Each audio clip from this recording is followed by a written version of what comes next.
अमरावतीचा महापौर लंगडा। नमस्कार, मी सोपान कुटेमाटे आणि आपण पाहताय युवा किसान यूट्यूब चॅनल।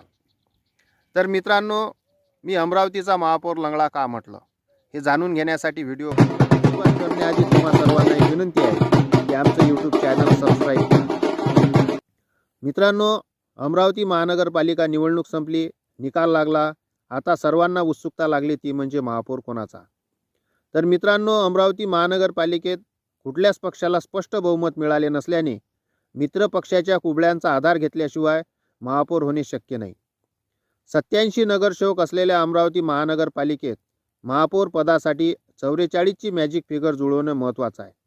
त्यामध्ये सध्या भाजपचे 25, रवी राणा यांच्या पक्षाचे 15, राष्ट्रवादी काँग्रेसचे 11, शिवसेनेचे 3, काँग्रेसचे 15, MIMचे 12, उभाटा सेनेचे 2, बसपाचे 3 आणि वंचितचे 1 याप्रमाणे नगरसेवक निवडून आलेले आहेत। तर मित्रांनो, यामध्ये महायुती विरुद्ध महाविकास आघाडी अशी जर युती ठरली तर निश्चितच महायुतीचा महापौर होणार। मात्र असे होणे सध्या तरी कठीण दिसत आहे, कारण महायुतीमधील राष्ट्रवादीचे आमदार संजय खोडके यांनी रवी राणा यांच्या युवा स्वाभिमान पक्षाशी युती करणार नाही अशी भूमिका स्पष्ट केली। त्यामुळे महायुतीला 44 ची मॅजिक फिगर गाठणे कठीण दिसत आहे।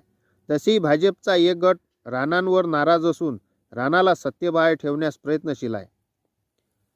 मात्र या निवडणुकीत राणा दाम्पत्यच किंगमेकर ठरल्याने राणा सत्तेचे गणित कशी जुळून आणतात हे पाहणं महत्त्वाचं ठरेल। तर दुसऱ्या बाजूने अजित पवार यांची राष्ट्रवादी काँग्रेस व MIM यांनी जर एकत्र येण्याचे ठरवले तर हे महापौर पदासाठी दावा करू शकतात। पण हे सांगणे तुर्तास कठीणच आहे, कारण कुणाचं कुणाशी जुळून येईल हे काळच सांगू शकते।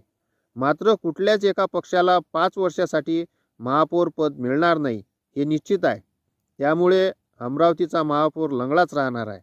कधी कुणाची कुबडी महापौर पदाला पाळेल हे सांगता येत नाही।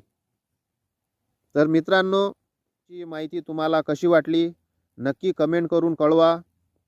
व्हिडिओ जर आवडला असेल तर लाईक आणि शेअर करा। धन्यवाद। जय किसान।